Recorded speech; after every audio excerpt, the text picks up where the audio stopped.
स्वागत है आपका मिस्ट्रीज अनफोल्डेड में।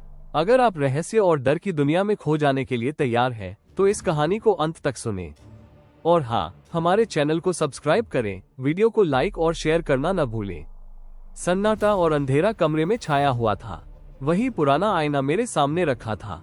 हवा हल्की हल्की हिल रही थी और कमरे की परछाइयां अजीब आकार ले रही थी। अचानक आईने में हल्की सी हलचल हुई। क्या ये वही आईना था या कुछ और? मेरे हाथों में पसीना था, दिल की धड़कन तेज हो गई थी। मैंने धीरे से आईने की सतह को छुआ और वही ठंडक महसूस की, लेकिन इस बार कुछ अलग था। आईने में एक चेहरा उभर रहा था, लेकिन वो मेरा नहीं था। मैंने पीछे मुड़कर देखा, कमरे में कोई नहीं था। फिर मैंने आईने में देखा और वो चेहरा और करीब आ गया। उसकी आंखों में अजीब सी चमक थी, जैसे वो मुझे देख रहा हो। डरते हुए मैंने पूछा, तुम कौन हो? और जवाब में वही चेहरा मुस्कुराया।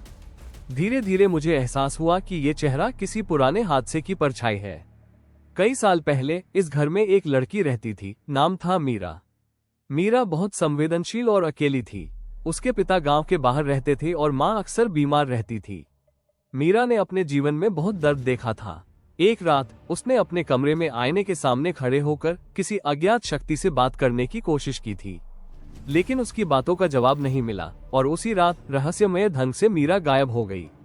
लोग कहते हैं कि उसकी आत्मा आईने में फंस गई थी और तभी से जो भी आईने के पास आता है, उस पर उसकी नजर पड़ती है।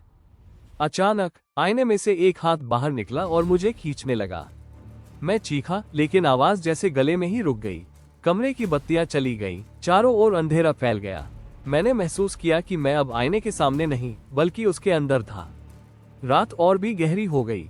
चारों ओर अजीब सी हवा चल रही थी और मैं खुद को आईने के अंदर एक अजनबी जगह में खड़ा महसूस कर रहा था। दीवारों पर परछाइयां विचित्र आकार ले रही थी।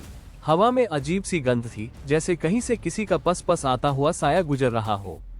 फिर वही चेहरा मेरे सामने प्रकट हुआ। उसकी मुस्कान और करीब थी और उसकी आंखों में एक रहस्यमय चमक थी।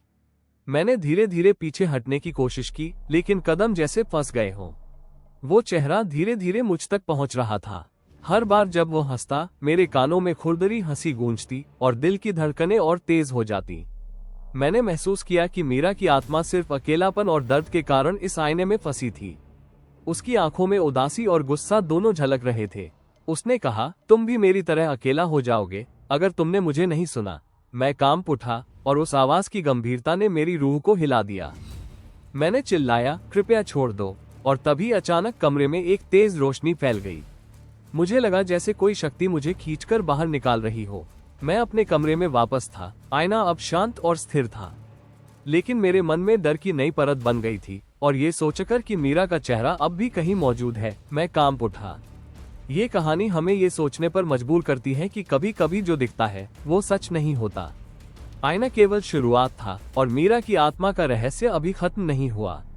अगली कड़ी में हम जानेंगे कि आईने के पीछे और क्या छिपा है, और क्या मीरा की आत्मा हमेशा के लिए आईने में फंसी रहेगी। अगर आप इस रहस्य और डर की यात्रा में हमारे साथ रहना चाहते हैं, तो सब्सक्राइब करें, वीडियो को लाइक और शेयर करें।